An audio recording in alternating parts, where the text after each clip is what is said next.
Welcome to MS techno gaming. मित्रांनो, जेव्हाही आपला फोन हरवतो किंवा चोरीला जातो, सर्वात मोठी काळजी असते ती म्हणजे आपल्या फोनमधील डेटा किंवा बँकिंग ॲप जसे Paytm, PhonePe किंवा इतर.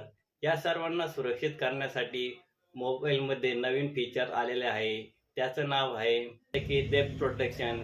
यामध्ये चोराला तुमचा फोन पासवर्ड टाकल्याशिवाय स्विच ऑफ करता येत नाही किंवा तुमचं नेट बंद बी असले तरी त्याची एक्झॅक्ट लोकेशन आपल्याला भेटते. तसेच भरपूर ऑप्शन या डेप्थ प्रोटेक्शन सेटिंगमध्ये आहे.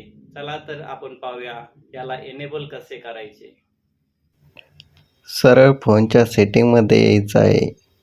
सेटिंगमध्ये आल्यावर थोडे स्क्रोल करायचे आहे. स्क्रोल करताच तुम्हाला बायोमेट्रिक अँड सिक्युरिटी ऑप्शन दिसेल. स्क्रोल करून डेप्थ प्रोटेक्शन वर यायचं आहे. तिथेच तुम्हाला दिसेल काही ॲनिमेशन अशा प्रकारचे. हे ॲनिमेशन तुम्ही पाहू शकता व खाली तुम्हाला डेप्थ प्रोटेक्शन लॉकला इनेबल करायचं आहे आणि ऑफलाईन डिव्हाइस लॉकला पण इनेबल करायचं आहे.